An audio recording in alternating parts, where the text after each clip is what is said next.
the dawn's early light, what so proudly we hailed at the twilight's last gleaming, whose broad stripes and bright stars through the perilous fight o'er the ramparts we watched were so gallantly streaming, and the rocket's red glare, the bombs bursting in air, gave proof through the night that our flag was still there.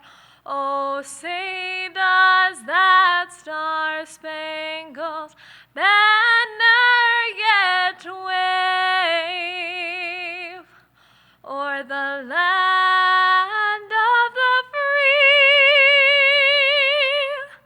and the home of the brave? Author and activist Helen Keller wrote, "Walking with a friend in the dark is better than walking alone in the light."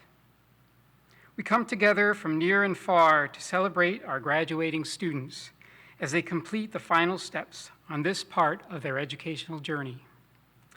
We celebrate their accolades and achievements, their contributions and connections, their patience and perseverance, their resilience and resolve. We celebrate these and all of their family, friends, faculty, and staff who have walked with them on their journey. It is my great pleasure to welcome you to this 147th commencement ceremony of Maryville University for the class of 2020. I know that this is a virtual on-demand ceremony. We had high hopes last year that by this time we would be able to have an on-ground, in-person ceremony with family and friends. Unfortunately, we could not.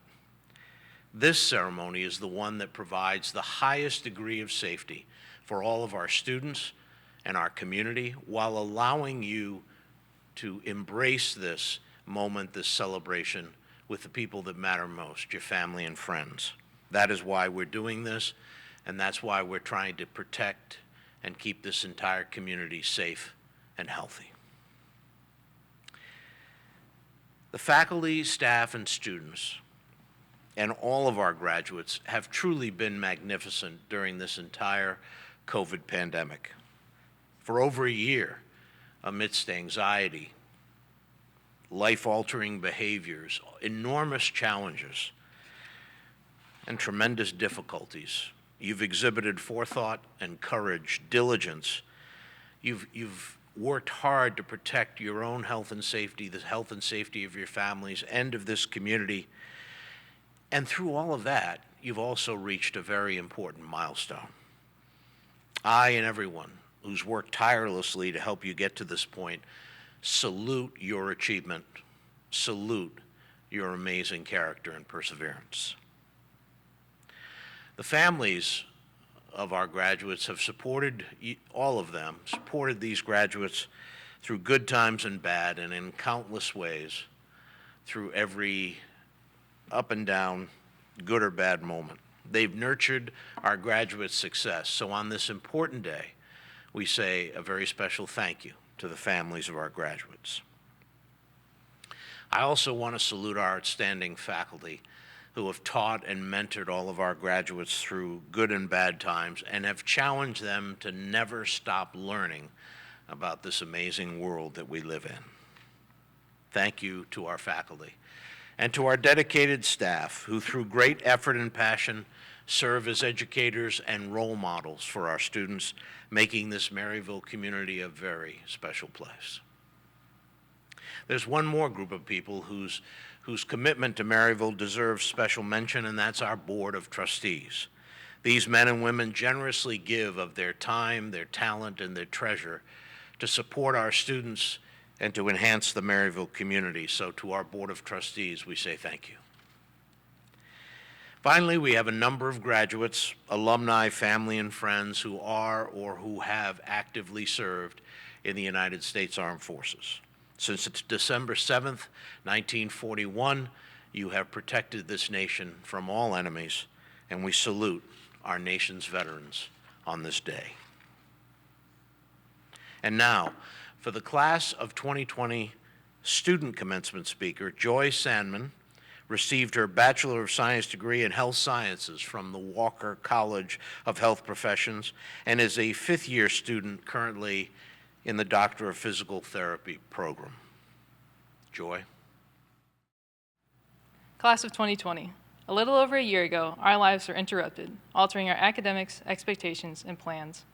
We entered the workforce or graduate school, making drastic life changes, both as individuals and as a society. I hope you take the chance to look over the past year and celebrate your accomplishments, perseverance, and progress. Throughout the last year, I have heard many references to these unprecedented times. I concede the events of the last year have been wildly unexpected, but no one knows the future. Every day brings new surprises and challenges, many unpredicted. Much of the work of the ancient Greek philosopher Heraclitus focused on change as the only constant. Although thousands of years ago, this idea seems to ring especially true this year. With so many changes and challenges, it seems overwhelming to consider another obstacle or expectation to adapt. For a significant portion of the past year, I became hyper-focused on the inevitable loss, heartache, and suffering that the future will bring, asking how many times will I have to put my heart back together.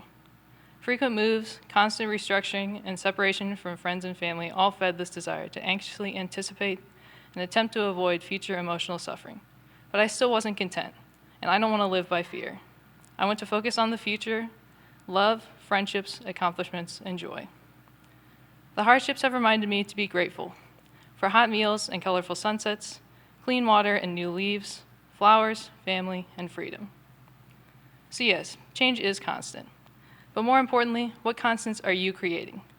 You choose every day, every moment, who you are and who you want to be. You control your routine and schedule, but much more importantly, you control how much joy and enthusiasm you bring, the peace and gratitude you maintain despite your circumstances, the generosity and kindness towards those around you, the passion you have for justice and improving the world. True, there is so much outside of your control, but what a better place we live in when each of us uses our power and choices for good. As Amanda Gorman proclaimed during the recent inaugural address, "For there is always light, if only we're brave enough to see it, if only we're brave enough to be it." I challenge you to seek the light wherever you are and create it where it can't be found. Don't wait for an inauguration, graduation, or New Year's resolution. Every second is a new opportunity for good, for hope, for light. I hope you take it. Thank you, and congratulations. By the authority vested in me by the Board of Trustees, I hereby confer the degree of Doctor of Humane Letters to Ms. Bonnie St. John. For your exemplary work as a Paralympic athlete, author, keynote speaker, television and radio personality, a business owner, and Fortune 500 leadership consultant. For winning a silver medal and 2 bronze medals in the 1984 Paralympics. For representing the United States as a member of President Obama's delegation to the Paralympic Winter Games in Vancouver, Canada. For being named by NBC Nightly News as one of the 5 most inspiring women in America. For authoring 7 celebrated books, including Micro Resilience, Minor Shifts for Major Boosts in Focus, Drive, and Energy. For your distinguished career in leadership, business, and public service. For your induction into the National Association of Women Business Owners Hall of Fame. For your commitment to developing leaders and leadership skills within underserved populations. For your work to expand leadership capacity within the corporate sector around the globe. For your service as Director of Human Capital Issues on the White House National Economic Council. For winning a Rhodes Scholarship to Oxford University. For earning a Master of Letters degree in economics from Oxford University. For your academic achievement graduating magna cum laude from Harvard University, and for inspiring a future generation as a model of leadership, integrity, persistence, and service, we confer upon you the honorary degree Doctor of Humane Letters. Now please welcome Paralympic ski medalist, best-selling author, and Fortune 500 Leadership Committee member and consultant Bonnie St. John as our commencement speaker. Congratulations to the class of 2020. I think you deserve special congratulations, praise, acknowledgement, because you know what you went through was so difficult. After years of working hard for your degree and perseverance, to have this pandemic hit and take away a lot of what might have been on-campus celebrations in your final year, or if you're studying virtually, just the culmination of your degree, maybe your research, and just, you know, a lot of difficulties at the last minute. And I want to congratulate you for coming back to celebrate in 2021, because it is so important that you celebrate the milestones, that you celebrate your achievements and all of your hard work, because you really deserve kudos for going the extra mile and doing the really hard thing to make it to this point. I have been able to go through a lot of hard times too, having had my leg amputated when I was 5 years old, and then going on to become a ski racer and become part of the U.S. team, winning medals in Innsbruck, Austria for skiing. But it was a long journey, just being at the Olympics. I want to share a story from being at the Olympics. I was the third ranked one-legged woman in the U.S., and they only took 3 one-legged women on the team. So after years and years of training, I barely squeaked onto the team and was just so glad to get my ticket to Innsbruck, Austria, my team jacket. My mother came to Innsbruck, Austria to watch me compete, and you may find this hard to believe, but she had never actually seen me in a ski race before. She was a school teacher. She worked in the school system, and she couldn't just take off and follow me around to ski races. But when I made it on the U.S. team and I was going to compete at the Paralympics in Innsbruck, Austria, she took time off and she came with me. Now, the other thing about my mother, God rest her soul, is she was not a huge sports fan. So she kind of scratched her head while I was taking time off from college to race and raise money and wait tables and do those things. And, you know, she was just hoping I would get back on track and one day do what you're doing today, which is graduate from college. So when we went to Innsbruck, Austria, and she was there to watch me compete, she saw all the hoopla, 100 different countries represented and 500 athletes and all the flags. And she was getting kind of excited, like, yeah, this was a good thing. She watched me come down the first run of the slalom race. So the slalom is the really tight turns around the red and blue poles. And I came down the first run of the slalom race, and when they posted all the times, my time was number 1 in the world.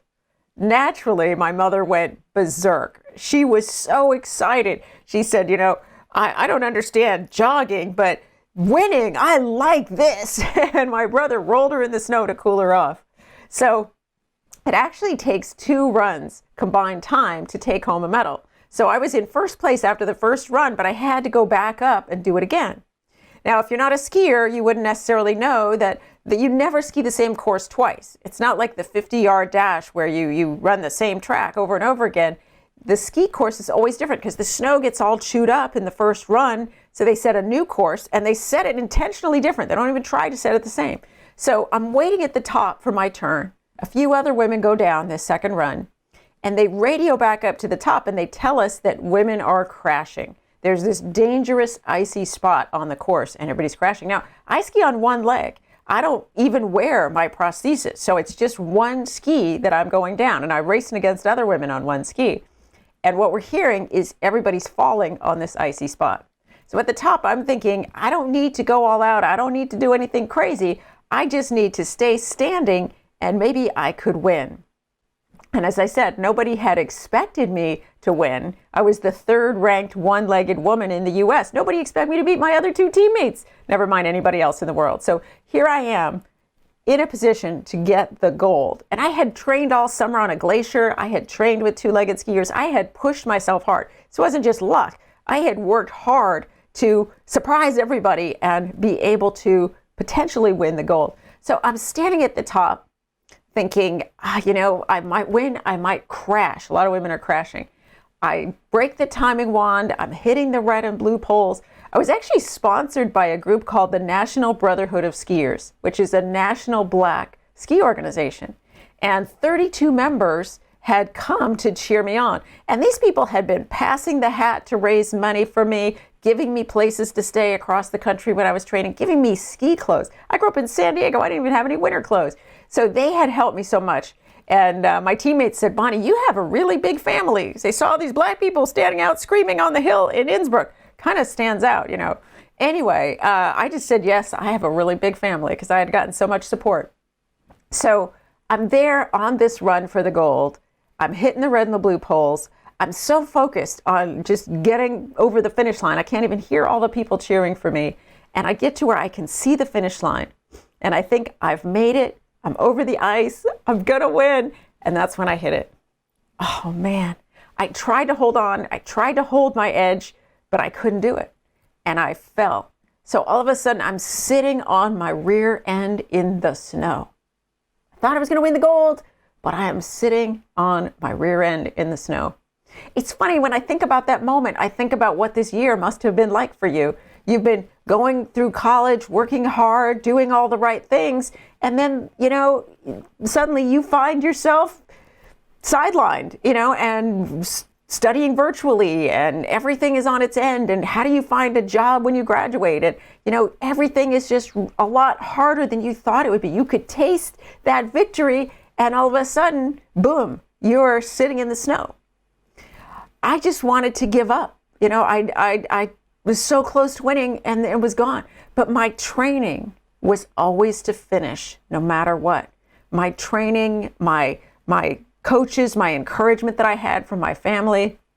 So even without making a decision, I got up, grabbed my equipment, and got over the finish line. And when the dust cleared, all the top women had taken the tightest line, hit the dangerous ice, fallen down, gotten up. So my time was still comparable because all the top women had fallen down and gotten up. When the dust cleared, I was still in third place. I won the bronze medal, and I got to stand on the winner's podium with the U.S. flag waving behind me, my mother crying in the snow, and being awarded the bronze medal. Now, the woman who won the gold, I beat her in the first run. So when nothing went wrong, I had the fastest time in the world. I was the best skier. In the second run, she also fell. So I realized she didn't beat me by skiing faster. She beat me by getting up faster. She couldn't ski faster than I could. She fell, I fell. So the only way she could have beaten me was by getting up faster. So I must have had that split second of sitting down and feeling sorry for myself. She got up without hesitation and got over the finish line. That's such a great metaphor for what's happening now, because you've been knocked down. You're struggling with getting your education, with then looking for what's next. What job are you going to have? What impact are you going to make on the world? But you know what? You're in a world where everybody is equally knocked down.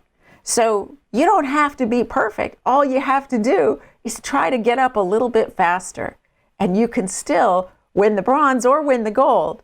Either way, you can get back in the game, get back on track. Just get up as fast as you can and get back in the game. I was actually quoted on a Starbucks cup saying that people fall down, winners get up, but sometimes the gold medal winner is just the person who gets up the fastest. So I know there's a lot going on, and it's not always easy to get up fast, but to the extent you can, and that you can help each other to do that, that can make a tremendous difference.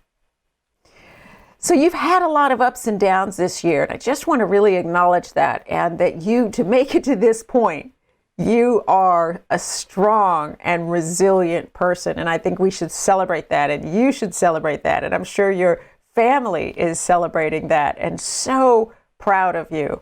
and just cheering you on and lifting you up and supporting you. And that's as it should be. And I know some of you are in the military, and I want to thank you for your service and for your tenacity. And some of you are studying from far away and studying virtually. And again, a lot of tenacity and perseverance, and rolling with the punches, rolling with what's going on and making it all work. Some of you have children. Some of you have other jobs and are doing a lot. And so I just want to celebrate what everybody has done to get here. And families who are listening in as well, for you to help and support your graduate to this moment. It's really a shared accomplishment when you think about it. It's not just one person. It sort of takes a village to get somebody to this point, especially in today's world with everything going on. And so the support that you've given the graduate makes such a difference. So, so, so important. And, you know, you all have had it hard, and I want to acknowledge that. But I just also want to share that I've had a lot of hard things in my life. My leg was amputated when I was 5 years old. I spent a lot of my childhood in and out of hospitals. And then in school, I got teased by other kids. I thought I would never get a date as a girl with a clunky wooden prosthesis that I had to wear. You know, when you're a teenager, you're worried about, having a date or being attractive or what you're going to do. And for me, with this clunky wooden prosthesis, I never felt pretty. And it was so hard.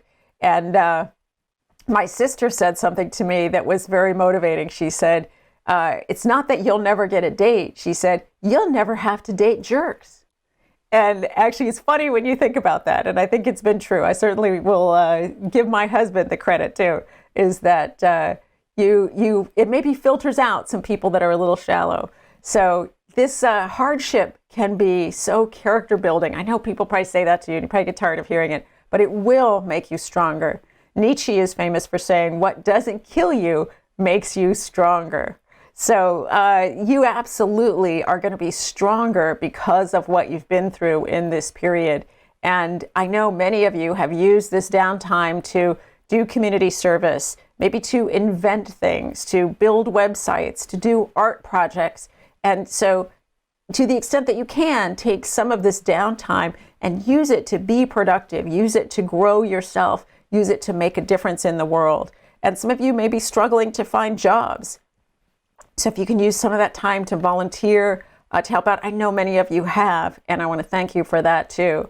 So all my life, I've had to take the challenges, having my leg amputated, being teased by other kids.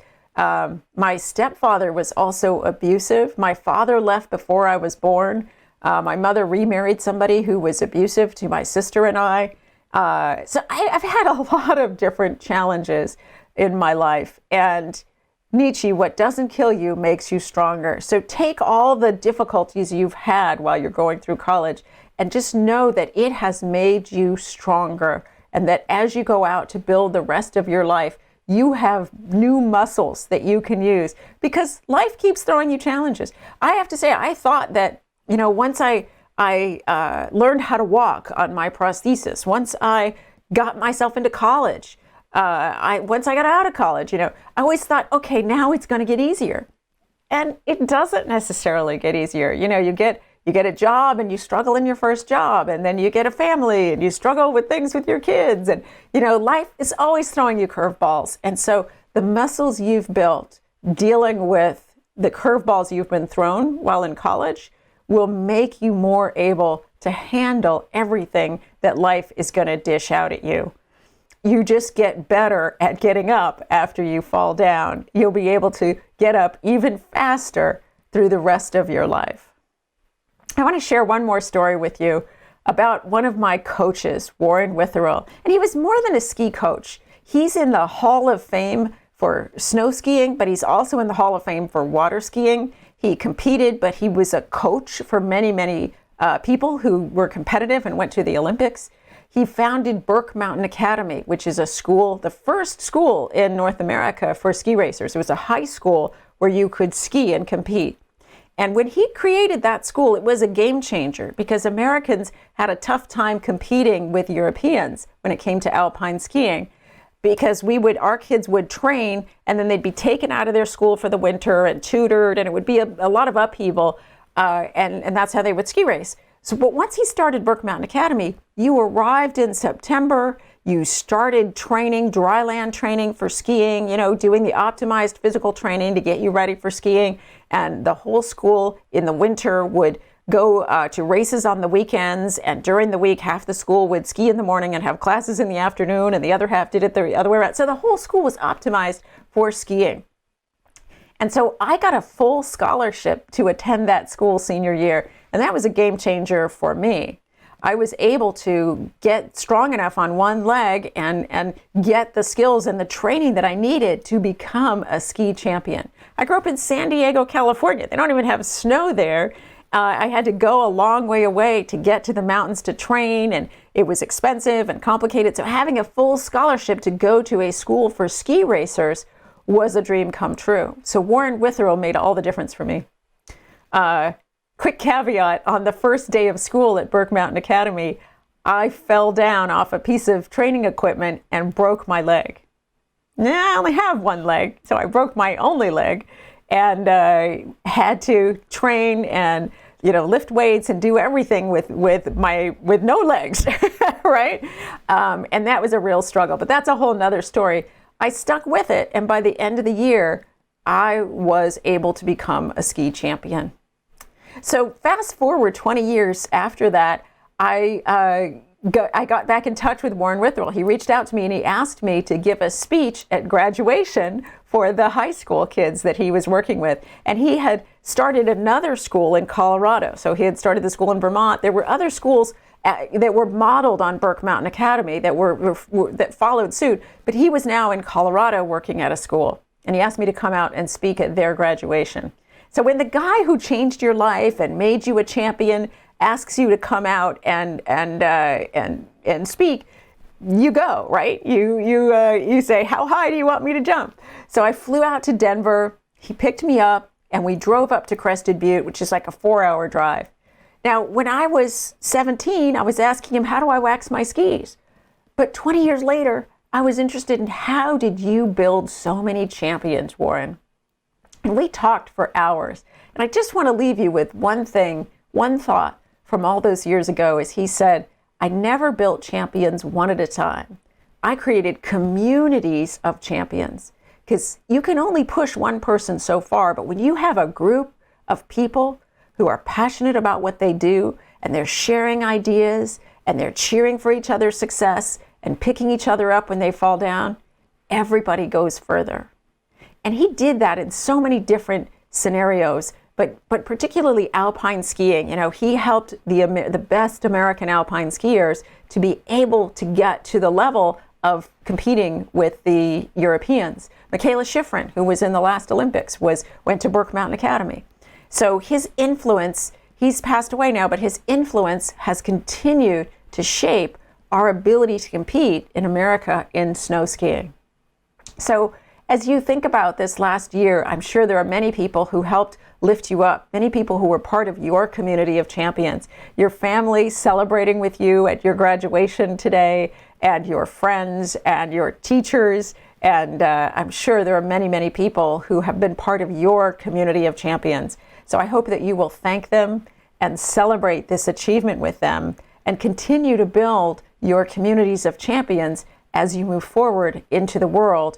And I'm sure your strength and your resilience will allow you to have an incredible impact on the world. Thank you. I want to thank Bonnie St. John for her wonderful remarks, and also thank her for being patient with us about having this ceremony.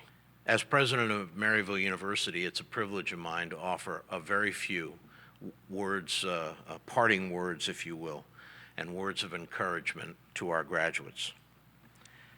According to a wealth of research regarding the world to come, here are some of the things you can look forward to in the years ahead. In the coming years, each of you will have an average of 5 distinct careers. 30% of you are going to live to be 100.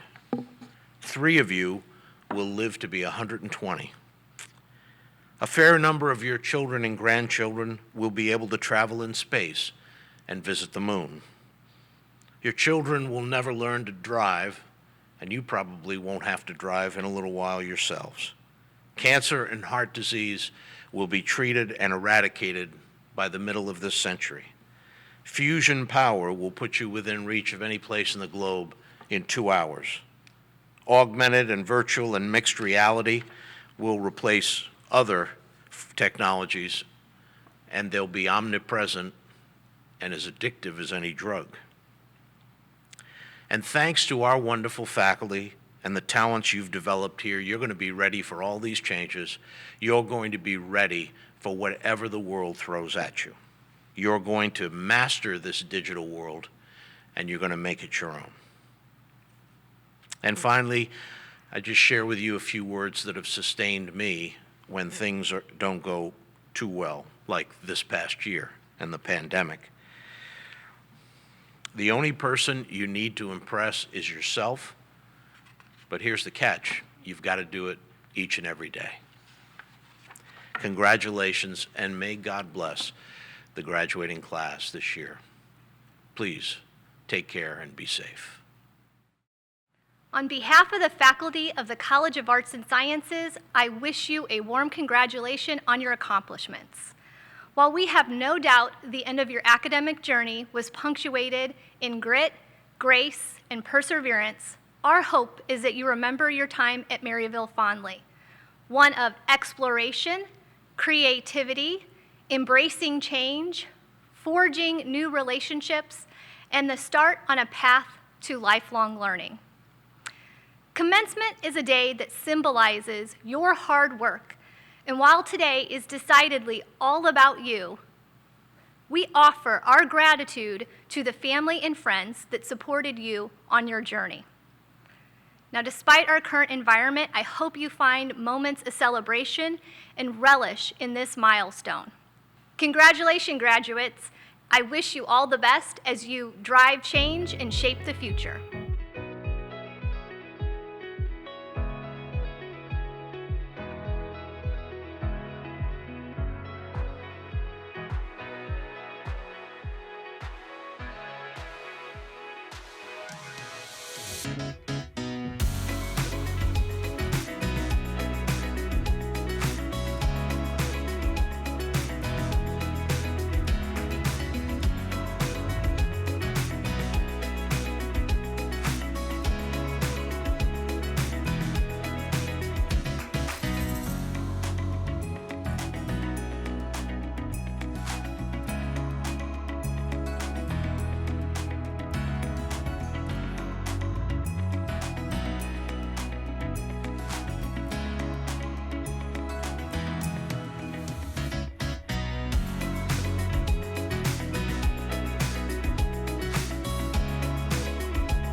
Hello, my name is Dr. Michelle Jenkins, and I am the Dean of the Walker College of Health Professions.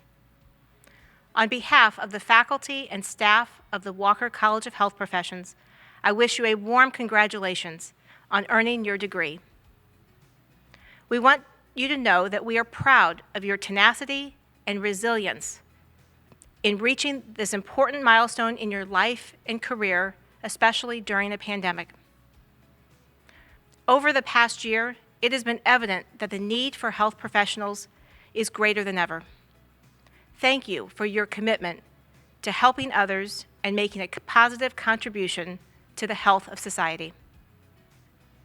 We celebrate and salute you for this important accomplishment and hope that as you celebrate, you will be sure to acknowledge and thank the faculty, staff, friends, colleagues, and family members who have challenged you, supported you, and walked side by side with you to help you achieve your dream. I wish the very best to you in all of your future endeavors, and we at Maryville look forward to staying in touch with you. Congratulations.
Welcome to Maryville University and to our commencement celebration. On behalf of the faculty and staff of the John E. Simon School of Business, I want to extend our heartiest congratulations to each of you on earning your degree. While this virtual ceremony is not how any of us would prefer to be celebrating today, we want you to know that we are so very proud of your tenacity and resilience in reaching this important milestone in your life and career. Life as we knew it, and the business world more specifically, was forever changed by the pandemic. You are graduating into an environment that will ask, or more likely demand, that you are creative problem solvers who are facile with technology, agile and flexible in the wake of ambiguity, and resilient as you manage the many changes you will encounter.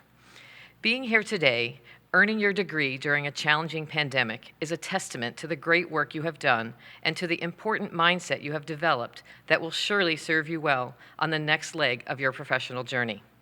We celebrate and salute you for this important accomplishment and hope that as you celebrate, you will be sure to acknowledge and thank the faculty, staff, friends, colleagues, and family members who have challenged you, supported you, and walked side by side with you to help you achieve your dream. They and we extend our very best to you in all your endeavors, and we look forward to staying in touch with you. Congratulations.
On behalf of the faculty and staff of the School of Education, I want to wish you a heartfelt congratulations on earning your degree.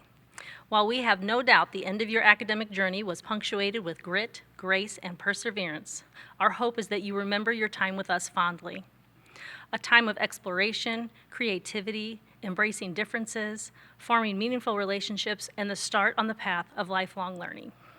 Commencement is a day that symbolizes your hard work, and while today is decidedly about you, we offer our gratitude to the family and friends that supported you on your journey. Despite our current environment, I hope you find moments of time to celebrate and relish in this significant accomplishment. Congratulations to each and every one of you. Please stay in touch. We are looking forward to hear how you change the world.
For the class of 2020, let me say that you've waited a long time for this event, this ceremony. And while we can't do it with you in person in the way we would like, with all your family and friends sharing in it in a big arena or outdoors, I want you to know that the class of 2020 is always going to be a very special class in the eyes of Maryville University because of what you've persevered through, the challenges that you've faced, the fact that you got dealt a very difficult hand last year. As Maryville University alumni, I want you to know that we're always going to be here for you. This institution and its people are going to be here to support you through career choices and life challenges, through successes and failures. You can always call on us to help in any way that we can. Keep our university close, and we'll keep you close with us. On behalf of everyone at Maryville University, congratulations, good luck. I salute your perseverance, your intelligence, your creativity, and your grit. Take care, and may God bless each and every one of you. According to philosopher and spiritual teacher, the Buddha, health is the greatest gift, contentment, the greatest wealth, faithfulness, the best relationship. As we conclude this celebration, we send you forth with the following blessings. May you have success and fulfill your career ambitions. May you have strength to overcome all obstacles. And may you have health, living a long and happy life. May you have family and friends, faithful companions on your journey. And may you have contentment, the only wealth that gives you peace. Congratulations, Maryville graduates. Dear Class of 2020, I am so proud of all the accomplishments we were able to achieve this year, and I know you are making so many people proud. A tradition that holds true to our hearts here at Maryville University is the ringing of the Maryville bell. It happens twice a year, one to start off the year with the new incoming class, and one to thank all of our Maryville graduates. I'm honored to stand here today to ring the Maryville bell to end our wonderful school year.